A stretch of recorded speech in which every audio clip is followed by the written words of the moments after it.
आपका स्वागत है। और मध्य प्रदेश में इन दिनों चुनाव की सुगबुगाहट देखी जा रही है। मध्य प्रदेश में इंदौर काफ़ी मायने रखता है और इंदौर की 8 विधानसभा के अलावा मऊ विधानसभा सीट है, जहाँ की उम्मीदवारी के लिए बहुत सारे नाम सामने आ रहे हैं। और मऊ विधानसभा का एक अपना महत्व है प्रदेश की राजनीति में।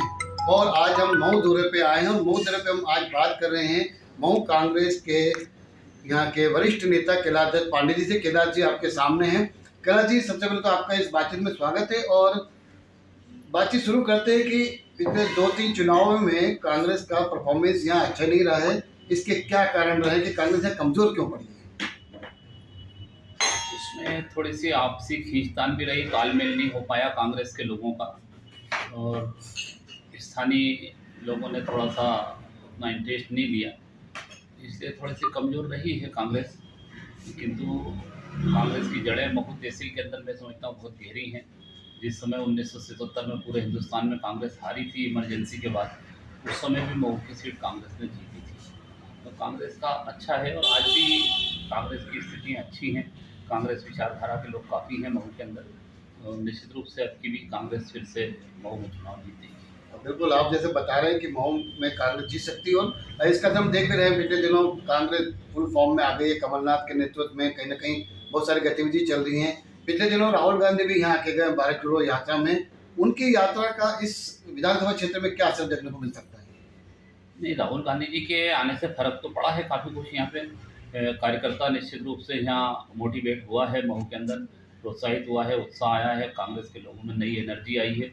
दूसरी बात, कमलनाथ जी की जो चेहरा है, मैं समझता हूँ उससे अच्छा चेहरा मध्य प्रदेश के अंदर हो नहीं सकता, किसी भी पार्टी में नहीं हो सकता। कमलनाथ जी की एक साफ़ सुथरी छवि और उनका जो व्यक्तित्व है, बहुत ज़्यादा लोगों के ऊपर उसका प्रभाव है। लोग बहुत ज़्यादा उससे प्रभावित हैं और निश्चित रूप से कमलनाथ जी के नेतृत्व में सरकार कांग्रेस की बनेगी इस बार। हाँ, बिल्कुल कांग्रेस सरकार बनने की हम उम्मीद करते हैं कि आपकी जो अभिलाषा पूरी हो जाए। लेकिन हम देखते हैं कांग्रेस के बनिस्बत भारतीय जनता पार्टी जो है बूथ लेवल पे काम करती है, कार्यकर्ताओं की एकत्रित करती है, काफ़ी कुछ है। कांग्रेस ने भी मंडलम पद्धति पे काम करना शुरू करा है। मऊ में कितने मऊ विधानसभा होती है, उसमें कितने बूथ होते हैं और कितने मतदान केंद्र, तो उसमें अभी फिलहाल क्या तैयारी चल रही है आप लोगों की? महू में पिछले चुनाव के अंदर 320 मतदान केंद्र थे, अभी वो कुछ कम होकर के 252 मतदान केंद्र हैं। 78 ग्राम पंचायतें हैं, एक कैंटोनमेंट बोर्ड है और 2 नगर पंचायतें हैं महू विधानसभा के अंदर। इस प्रकार से भौगोलिक स्थिति महू की है। और रही बात बूथ स्तर पे काम करने की, तो इन लोगों के दिखावे ज़्यादा हैं। बूथ स्तर पे इनके लोग जाते हैं, जाके अपने ही लोगों को जहाँ से बाहर से ले जाते हैं, बैठ करके मीटिंगें करते हैं दरी बिछा करके, और दिखावे में जो कुछ भी करना है वो लोग, उसका आम जनता से कोई लेना देना नहीं है। और हम लोग जैसे अभी नारी सम्मान योजना कमलनाथ जी ने लॉन्च की है, मैं समझता हूँ बहुत प्रभावशाली और बहुत महती योजना है। उससे लोगों का विश्वास भी है कि कमलनाथ जी जो बोलते हैं वो करते हैं। पिछले 15 महीने के अंदर भी उन्होंने जो उसके पहले जो बोला था चुनाव में, वो सब उन्होंने करके दिखाया था। तो लोगों का विश्वास कमलनाथ जी के प्रति बहुत है। जो नारी सम्मान योजना है, वो कार्यकर्ता हमारा घर घर ले जा करके लोगों तक उसको पहुंचा रहा है, महिलाओं के फॉर्म भर रहा है। हम खुद भी कई जगह कैंप लगा करके या सभाएं करके हम लोग जब जाते हैं, तो मैं देखता हूं कि अधिकांश महिलाएं उस मोहल्ले की, उस गांव की जो है निकल करके आती हैं और उस नारी सम्मान योजना में अपना पंजीकरण कराने का प्रयास करती हैं। काफ़ी भीड़ देखने को मिलती है, कहने का मतलब है। और वो भीड़ इस बात का द्योतक है कि कमलनाथ जी की बात के ऊपर और कमलनाथ जी की योजना के ऊपर लोगों का काफ़ी विश्वास है। कैलाश जी, ये भीड़ जो आ रही है, मतदाता जो आपके प्रति आ रहे हैं ये तो बड़ी अच्छी बात है। लेकिन पिछले 3 चुनाव में 2 बार कैलाश विजयवर्गीय, 1 बार उषा ठाकुर, ये भीड़, ये मतदाता उस समय कांग्रेस से दूर क्यों हो गया? क्या कारण रहे? कोई ऐसा बहुत बड़ा कारण नहीं था उसमें, थोड़ी सी स्थानीय मुद्दे भी थे। बाहर से जब कैलाश विजयवर्गीय जी आए तो काफ़ी धन बल का उपयोग यहाँ पे हुआ और उस कारण से कांग्रेस जीतने नहीं पाई। किंतु उसमें कोई ऐसा स्थायी मुद्दा नहीं था जिसके कारण हम ये कहें कि कोई भारतीय जनता पार्टी ने महू के अंदर अपनी पेट जमा ली है या उन्होंने अपने पैर पसार लिए हैं। ऐसा कुछ नहीं है। आज भी धरातल के ऊपर है भारतीय जनता पार्टी, और हम लोग बहुत आसानी से उसको हरा करके वापस जीत देंगे। इन चुनाव में देखने में आया है कि भारतीय जनता पार्टी तो भारी चेहरा ले आती है, कांग्रेस के पास भी बिना अपना एक ही चेहरा दिखता है। क्या कांग्रेस में यहाँ नेतृत्व नहीं है या नए चेहरे की गुंजाइश नहीं है? नहीं, हम लोग तो इस बात में, कम से कम मैं तो इस बात में विश्वास करता हूँ। मैंने कल भी एक बैठक थी हम लोगों के कांग्रेस के कुछ कार्यकर्ताओं की, उसमें भी मैंने यही कहा था कि चेहरा कोई भी हो, पार्टी चुनाव लड़ती है, हाथ का पंजा सिंबल हम लोगों का होता है और कमलनाथ जी का चेहरा हम लोगों के सामने होता है। तो हम लोगों ने तो जब हम इस बात का रास्ता नहीं देखा है कांग्रेस का कार्यकर्ता कि विधानसभा के लिए कौन उम्मीदवार होगा। हमारा कार्यकर्ता हमने काम में लगा दिया है, कांग्रेस का काम करना है, कांग्रेस के प्रचार के लिए हमारा कांग्रेस का कार्यकर्ता लग गया है। कभी भी वो चेहरे के ऊपर अब नहीं जाएगा और जो भी चेहरा होगा उसके लिए सब पूरी ताकत से कांग्रेस का कार्यकर्ता एकजुट होकर के काम करेगा। कल हम लोगों ने जो मांगलिया के अंदर हमारे यहाँ मलिंडी के अंदर जो एक किसान जो पशुपालक थे जी। उनका शेर के द्वारा जो तेंदुए के द्वारा जो शिकार किया गया है और उनकी मौत हुई है, उसके विरोध में हम लोगों ने कल एसडीएम कार्यालय पे जाकर के ज्ञापन सौंपा है। उसमें भी कांग्रेस के हर व्यक्ति को हमने देखा, कोई भी नेता ऐसा नहीं था मऊ का जो उस कार्यक्रम में नहीं आया। कहने का मतलब है कहीं ऐसा भी अब महसूस नहीं होता है कि यदि कोई चेहरा आया या नया चेहरा आया तो उसके प्रति कोई गुटबाजी होगी। सब गुटबाजियों को खत्म करके कल भी सब कांग्रेस के लोग इकट्ठे हुए थे, वो पूरी ताकत से और अच्छे मन से इकट्ठे हुए थे। चलिए, आपने बात करी कि कांग्रेस कार्यकर्ता कमलनाथ जी को देखकर जो है चुनाव लड़ रहा है और किसी भी कार्यकर्ता को मौका दिया जाता है। हम ये मान के चले कैलाश दत्त पांडे जी को नए चेहरे को मौका दिया जाएगा तो उनके दिमाग में मऊ विधानसभा के लिए वो कौन कौन सी चीज़ें अभी आती है जो पिछले 15 साल में भारतीय जनता पार्टी सरकार के विधायक मंत्री नहीं कर पाए। मऊ में काम करने की तो बहुत सारी संभावना है। आज मऊ शहर की हम लोग बात करें तो मऊ के अंदर सबसे बड़ी रहवास की समस्या है।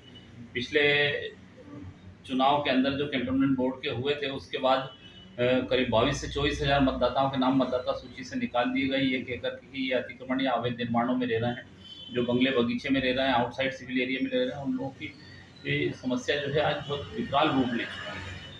24,000 मतदाता समझे, मतलब अपन कम से कम 35 से 40 हज़ार की आबादी, और वो 35 से 40 की आबादी अपने रहवास से जो है महरूम होने की स्थिति में आ गई है। तो ये एक बहुत अमानवीय स्थिति तैयार हो रही है। तो इसके ऊपर हम लोगों ने काम करना चाहिए, हमारे नेतृत्व में काम करना चाहिए, हमारे जो नेतृत्व है हमारा उसको काम करना चाहिए। और अभी जो भारतीय जनता पार्टी की विधायिका हैं, मंत्री भी हैं मध्य प्रदेश शासन में, उनका इस ओर कोई ध्यान नहीं है, कभी संवेदनशील इस मामले में वो हो नहीं पाई है। आज भी वो सिर्फ हवा में बातें करती है, लोगों के बीच में आती हैं, बात करके चली जाती हैं। ग्रामीण क्षेत्रों की भी बहुत सारी समस्याएं हैं, पेयजल की व्यवस्था है, इन्होंने बहुत सारे प्रलोभन दिए। उस समय कैलाश विजयवर्गीय जी जब थे, 52 गाँवों के लिए जो है हम चोरल योजना ला रहे हैं, वो पानी की पाइपलाइनें इन्होंने डाली भी, करोड़ों रुपए उसमें खर्च भी किए, किंतु उसका आउटपुट जो है हमारे ग्रामीण भाइयों को नहीं मिल पाया। ग्रामीण जो कृषि करते हैं, जो लोग खेतीहर लोग हैं, जो जिनका मुख्य व्यवसाय है, जिनका पालन पोषण जिनके परिवारों का खेती से हो रहा है, उनके ऊपर भी कोई ध्यान नहीं दिया जाता है। फसलें नष्ट होती हैं, किसी प्रकार का कोई मुआवजा नहीं दिया जाता है। हर साल जो सोसाइटियों में लोग, कोऑपरेटिव सोसाइटियों में किसान भाई हमारे खाद बीज खरीदते हैं, उनसे उसी की कीमत में जो है पहले ही काट लिया जाता है जो इनका बीमा का जो पैसा होता है, फसल बीमा का। किंतु आज तक किसी किसान को मऊ तहसील के अंदर इन्होंने बीमे का पैसा नहीं दिया। सिर्फ उसका पैसा जरूर ये लोग ले लेते हैं, करोड़ों की संख्या में जो है लोगों को ये प्रलोभन देते हैं, करोड़ों रुपया इकट्ठा करके ये लोग बीमे का जमा कर लेते हैं। आज तक किसी को लाभ नहीं दिया। पूरी फसलें जिनकी नष्ट हो गई, पिछली बार भी अभी जब गेहूँ की फसल थी पिछले वर्ष, उस समय भी खूब फसलें नष्ट हुई, आंधी तूफान चले, उसमें खड़ी फसलें लेट गई, पूरी हरे गेहूँ थे लोगों के, वो खराब हो गए, किंतु 1 रुपये का भी मुआवजा है, 1 रुपये का भी बीमा जो है उन किसान भाइयों को नहीं मिला। ये इस प्रकार से काम करना चाहिए। जब तक लोगों के घरों के अंदर नेपोलियन बोनापार्ट एक हिस्ट्री के अंदर आपने कभी पढ़ा हो तो इतिहास में एक अच्छा कैरेक्टर था, उसका एक कोटेशन था कि सेना पेट के बल चलती है। तो जब तक किसान भाइयों का, हमारे हम लोग बोलते हैं कि भाई कृषि प्रधान देश है हमारा, किसानों के ऊपर सब पूरी आर्थिक व्यवस्थाएं हमारी चलती हैं, जब तक किसान का पेट नहीं भरेगा तब तक हमारे देश की अर्थव्यवस्था को हम लोग कैसे सुधार पाएंगे, ये एक बहुत गंभीर और सोचने का विषय है। बिल्कुल, आपने किसानों की बात करी है और आप 3 दशक से मऊ की राजनीति में हैं, वरिष्ठ कांग्रेसी नेता है। हम प्रदेश की बात करते हैं। जब आप बात करें कि कमलनाथ जी के नेतृत्व में कांग्रेस सरकार आ सकती है या आने वाली है, क्या उम्मीद करें? क्योंकि अभी तो आजकल बयान तो आंकड़े के चलते 150 के, 60 के, 70 के। कांग्रेस क्या बहुमत की सरकार बना रही है? कांग्रेस 100% बहुमत की सरकार बनाएगी। और मैं समझता हूँ कि जो मैं हालांकि बहुत ज़्यादा पढ़ा लिखा नहीं हूँ, MA LLB किया है मैंने ज़रूर, किंतु मेरा जितना राजनीतिक सोच है उसमें मेरी दृष्टि में तो 150 से ऊपर सीटें कमलनाथ जी के नेतृत्व में कांग्रेस पार्टी लाएगी और सरकार बनाएगी। एक मजबूत सरकार बनेगी जो 5 साल चलेगी, और 5 साल ही नहीं चलेगी, उसके बाद भी जब चुनाव होंगे तो कमलनाथ जी से हम लोगों का इतना विश्वास है कि एक इतना अच्छा मध्य प्रदेश बनाएंगे वो कि कांग्रेस को लोग भूलने नहीं पाएंगे। आने वाले समय में भी उनके नेतृत्व में कांग्रेस की सरकारें बनती रहेंगी। बिल्कुल। चलते एक आखिरी सवाल आपने जिक्र करा कि पुराने समय से मऊ जो है कांग्रेसी गढ़ रहा है, यहाँ से बड़े बड़े नेता जीत के गए हैं। पिछले कुछ समय में बदलाव हुआ है। एक आम शहरी होने के नाते, मऊ के नागरिक होने के नाते, आप मऊ की जनमानस को समझते हैं। इस चुनाव में आप अपने दल से, संगठन से या मऊ के लोगों से क्या अपेक्षा करते हैं कि वो किस प्रकार के बदलाव में अपना सहयोग करें, और उनसे क्या अपेक्षा करते हैं? नहीं, एक ऐसा नेतृत्व होना चाहिए जिसके पास, मैं जो समझता हूँ, मैं हालांकि पार्षद के रूप में, बहुत छोटे जनप्रतिनिधि के रूप में करीब 30 वर्षों से मऊ के अंदर काम कर रहा हूँ। कैंटोनमेंट बोर्ड में कांग्रेस के पार्षद के रूप में प्रतिनिधित्व कर रहा हूँ। मैंने देखा है जनता को, बहुत गरीब आदमी यदि आधी रात को भी उसको कोई तकलीफ आती है तो उसके दिमाग में एकदम से अपना नाम आना चाहिए, किसी नेता का नाम आना चाहिए कि मैं उसके पास पहुँच जाऊँ। और कहने का मतलब है बहुत ईजी अप्रोच होना चाहिए। ऐसा नेतृत्व हम लोगों को चाहिए मऊ के अंदर, कि कोई भी हमारा गरीब से गरीब व्यक्ति, अंतिम पंक्ति में खड़ा हुआ व्यक्ति भी यदि किसी तकलीफ में है, रात को 2 बजे भी तकलीफ में, तो उसको हमारे घर के ऊपर आकर के बेल बजाने में किसी प्रकार का संकोच नहीं है। क्योंकि बड़े बड़े नेताओं के हम लोग देखते हैं, अब जैसे कैलाश विजयवर्गीय जी यहाँ से चुनाव जीते, उषा ठाकुर जी हैं, इन लोगों के पास बात करना भी मुश्किल होता, सोचता भी नहीं है गरीब आदमी कि इनसे मेरी बात कभी हो जाएगी। इतना इन लोगों की हाइट है। और हमारा जो निचली पंक्ति का आदमी है, निचली पंक्ति का हमारा जो नागरिक है, जो अंतिम पंक्ति में खड़ा हुआ है समाज की, झुग्गी झोपड़ियों में रह रहा है, स्लम एरियाज में रह रहा है, उन लोगों के लिए बड़ा मुश्किल होता है, बड़े दुखी होते हैं वो लोग। क्योंकि मैं तो बहुत प्रैक्टिकल व्यक्ति हूँ। मेरे यहाँ रात को 2 बजे, 3 बजे, 4 बजे कोई भी व्यक्ति आता है तो उसको अच्छे से अटेंड करता हूँ। जो भी मेरे सामर्थ्य में होता है मैं उसकी मदद करने का प्रयास करता हूँ। और जब अपन उसको सिर्फ काम होना, उसका नहीं होना, उसकी मदद हो पाना नहीं हो पाना, ये ईश्वर के ऊपर भी निर्भर करता है। किंतु हम उसको यदि बिठा करके, वो रात को 2 बजे या 1 बजे या 12 बजे हमारे घर पे आया है, हम उसको सुन लें, उसकी समस्या को सुन लें और उसके निराकरण के लिए हम लोग थोड़ा सा प्रयास भर कर दें, तो उसकी आत्मा बड़ी प्रसन्न हो जाती है और बहुत संतुष्ट होकर के वो हमारे घर से जाता है। तो इस प्रकार का नेतृत्व तो हम लोगों को महू के अंदर चाहिए, जो व्यावसायिक नहीं हो, कि राजनीति को उद्योग माने, राजनीति को जो नेता समाज सेवा मान करके चले, ऐसा नेता हम लोगों को महू के अंदर आम नागरिकों को चाहिए। और उसके पास, जैसा मैंने कहा, हर व्यक्ति, हमारी तहसील जितनी भी है, तहसील का हर व्यक्ति, चाहे किसी छोटे से छोटे गांव का भी व्यक्ति हो, वो अपने आप को ये समझे कि मैं हमारे विधायक के या हमारे नेता के परिवार का सदस्य हूँ, या वो विधायक जो है या वो नेता जो है मेरे परिवार का सदस्य है। इस अधिकार से वो हमारे नेता के पास पहुँच जाए, इस प्रकार का नेतृत्व हमको मऊ में चाहिए। बिल्कुल, हम उम्मीद करते हैं कि पार्टी संगठन आपके इस बात को ध्यान देंगे। और दोस्तों, ये थे श्री कैलाश दास पांडे जी, और आज हम मऊ विधानसभा में चर्चा कर रहे थे।